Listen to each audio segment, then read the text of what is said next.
Hello students, N K Mittal law class में आपका स्वागत है। मेरा नाम निधि मित्तल है और आज हम यहाँ पर फिर से भारतीय दंड संहिता का एक और मॉक टेस्ट लेकर आए हैं।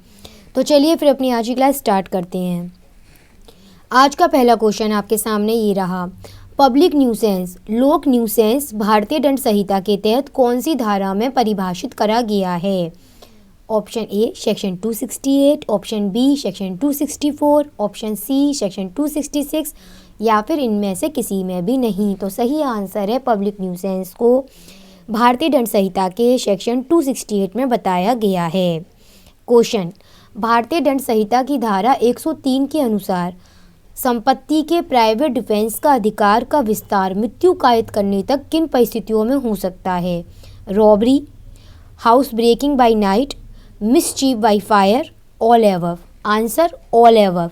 और वैसे भी आपको पता ही होना चाहिए, इसमें भी इस तरह से क्वेश्चन बन जाते हैं, एक ये रहा और एक ये दो क्वेश्चन इसमें बन सकते हैं कि संपत्ति के निजी प्रतिरक्षा का अधिकार का विस्तार मृत्यु कायद करने तक हो सकता है, वो कौन सी परिस्थितियां होंगी।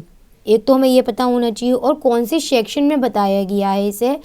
तो प्रॉपर्टी के प्राइवेट डिफेंस का अधिकार का विस्तार मृत्यु कायद करने तक हो सकता है सेक्शन 103 के तहत। वहीं पर अगर एक क्वेश्चन बनता कि फॉर बॉडी, शरीर की प्राइवेट प्रतिरक्षा के अधिकार का विस्तार मृत्यु कायद करने तक कब होगा, तो ये क्वेश्चन बनता सेक्शन 100 के अंतर्गत। बताइए, आपके सामने एक लीगल मैगजीन है, ये किससे रिलेट करती है? सेक्शन 96 से, सेक्शन 95 से, सेक्शन 91 से या इनमें से किसी से भी नहीं। सही आंसर होगा सेक्शन 95 से। और सेक्शन 95 आपको पता है वो बताता है तुच्छ अपहानि कायद करने वाले कार्य। क्वेश्चन, क्रिमिनल कॉन्स्पिरेंसी किसे कहते हैं, उसकी परिभाषा पूछी गई है आपसे यहाँ इस संबंध में। और क्रिमिनल कॉन्स्पिरेंसी को कहाँ परिभाषित करा गया है, ये भी एक क्वेश्चन कई बार बन जाता है। दो या दो से अधिक व्यक्ति कोई अवैध कार्य या कई ऐसे कार्य को जो अवैध नहीं है पर अवैध साधन द्वारा करने या करवाने को सहमत होते हैं, तो ऐसी सहमति आपराधिक षड्यंत्र कहलाती है। ये सभी एलिमेंट्स बिल्कुल सही हैं जो कि क्रिमिनल कॉन्स्पिरेंसी को डिफाइन करती हैं। और क्रिमिनल कॉन्स्पिरेंसी को सेक्शन 120A के अंतर्गत, सेक्शन 120A के अंतर्गत डिफाइन करा गया है। क्वेश्चन, भारतीय दंड संहिता की धारा 85 जो है सेक्शन 85, वो किस प्रकार के इंटॉक्सिएशन से रिलेट करती है?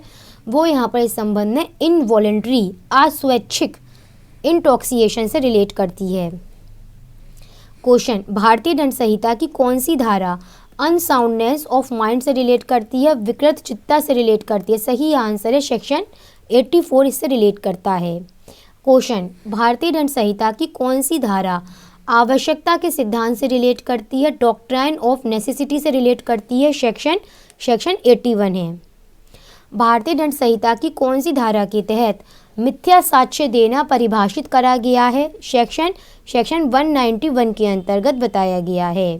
क्वेश्चन, भारतीय दंड संहिता की धारा 44 के अनुसार क्षति, इंजुरी शब्द किस प्रकार की हानि का घोतक है जो किसी व्यक्ति के शरीर, मन, ख्याति या संपत्ति उपयुक्त सभी को अवैध रूप से कारित हुआ है? तो आंसर क्या होगा? Option D. इंजुरी कहाँ पर बताया गया है, इससे रिलेटेड सेक्शन 44 है। अनलॉफुल असेंबली, तो सबसे पहले तो पता होना चाहिए कि अनलॉफुल असेंबली कहाँ डिफाइन करा गया है। उसकी जब आप डेफिनेशन रीड करेंगे तो वहाँ पर आपको फर्स्ट लाइन में ही इसका आंसर मिल जाएगा प्रेजेंट क्वेश्चन का। अनलॉफुल असेंबली की जो डेफिनेशन है वहाँ क्लियर कर रही है कि 5 या 5 से ज़्यादा, कम से कम 5 लोग होने चाहिए, 5 या 5 से ज़्यादा व्यक्ति जो उद्देश्य बताए गए हैं इस परिभाषा के अंतर्गत। तो सही आंसर क्या होगा इस वाले क्वेश्चन का? Option A. अनलॉफुल असेंबली की डेफिनेशन कहाँ दे रखी गई है? सेक्शन 141 में दे रखी गई है। भारतीय दंड संहिता के तहत दंड के कितने प्रकार बताए गए हैं? और अगर मैं क्वेश्चन पूछ रही हूँ तो सेक्शन रिलेट करता है सेक्शन 53 से। कितने टाइप्स बताए गए हैं पनिशमेंट के? टोटल 5 टाइप्स बताए गए हैं। एक इलस्ट्रेशन है, A an officer of a court of justice being order by that court to arrest Y. A को जो है ऑर्डर मिला है कि उसको वाई को अरेस्ट करना है।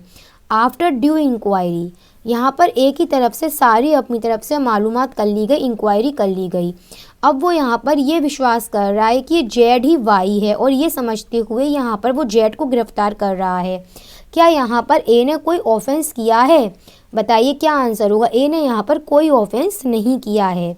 तो इसी के साथ मैं अपनी आज की क्लास कंप्लीट करती हूँ। हमारी तरफ से टेलीग्राम चैनल बनाया गया है, आप इसको ज्वाइन कर सकते हैं। डेली आपका क्लास का टाइम, मॉक टेस्ट क्लास का टाइम यहाँ पर डेली शाम को 8 बजे रखा गया है। और आई थिंक अब तक आपके भारतीय दंड संहिता के तहत अभी जो हमने शुरुआत करी है इसमें आपके आई थिंक 4 या 5 mock test Indian penal code के तहत भारतीय दंड संहिता के कंप्लीट हो चुके हैं। तो चलिए फिर इसी के साथ अपनी क्लास हम कंप्लीट करते हैं।